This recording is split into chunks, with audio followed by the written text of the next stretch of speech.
Psalm 9. I will worship you, Yahweh, with extended hands, as my whole heart erupts in praise. I will tell everyone everywhere about your wonderful works. I will be glad and shout in triumph. I will sing praise to your exalted name, O Most High. For when you appear, I worship you while my enemies run and retreat. They stumble and perish before your presence. For you have stood up for my cause and vindicated me when I needed you the most. From your righteous throne, you have given me justice. With a blast of your rebuke, nations are destroyed. You obliterated their names forever and ever. The Lord thundered, and our enemies have been cut off, vanished in everlasting ruins. All their cities have been destroyed. Even the memory of them has been erased. But Yahweh, our mighty God, reigns forever.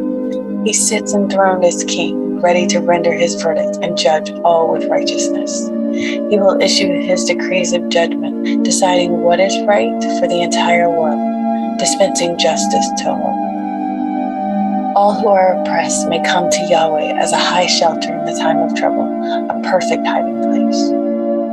For everyone who knows your wonderful name keeps putting their trust in you. They can count on you for help no matter what.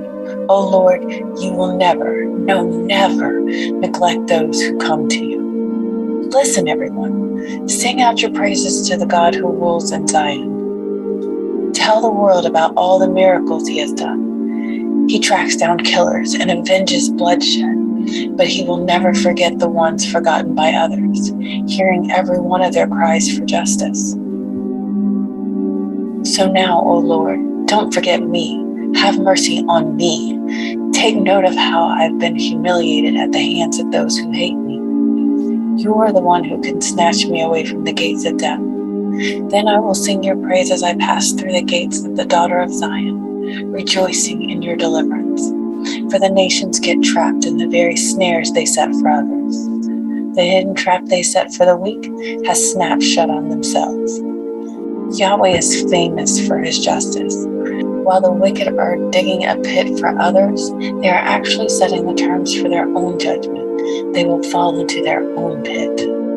Don't forget all this. All the wicked will one day fall into the darkness of death's domain, including the nations that forget God and reject his ways. He will not forget the needs of the poor. One day the needy will be remembered, and their hopes will not be forever dashed in disappointment. Yahweh, it's time to arise and judge the nations who defy you. Don't let rebellious men triumph. Make them tremble in fear before your presence. Place a lawgiver over them. Make them know that they are only puny, frail humans who must give account to you. Psalm 9 is a mix of praise and petition, celebration and setback.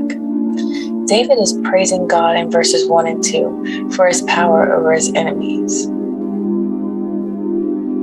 David is praising God for his power over his enemies in verses 1 through 8, and his continual presence during the battle in verses 9 through 12. But somewhere in the midst of it, David is either reminded of old battle injuries or experiences a setback in another battle. But rather than giving into despair or questioning God's love and power, David affirms the destiny of the wicked. In conclusion, David affirms God's provision of hope for the downcast and petitions God for victory over the persistent enemy. What we see is that God is more powerful than our enemies, and he's concerned with our struggles. We can and should turn to God in the midst of our struggles. Even while we praise God and pray to God, we may still suffer. This should not stop our desire to praise the God whose character never changes. The truth is, David is giving us words for our suffering in Psalm 9. He is teaching us how to respond to the hardship. He does this by beginning with words of praise. The context of the psalm is battle, but the focus is on the character and activity of God. One of the most debilitating aspects of suffering is that our focus tends to shrink to the size of our circumstances. Let that sit for a minute. Our focus tends to shrink to the size of our circumstances. We no longer see God's big picture. We see the small thing in front of us, this minuscule thing, turns into an entire mountain that has blocked our path. The same thing can happen in our successes with the result of pride instead of despair.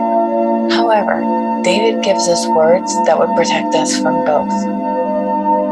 When you are suffering, begin your times with Bible study and prayer and focus on God's character more than looking for a particular answer. Once your soul is at rest in who God is, then seek God's answer with clear eyes and mind.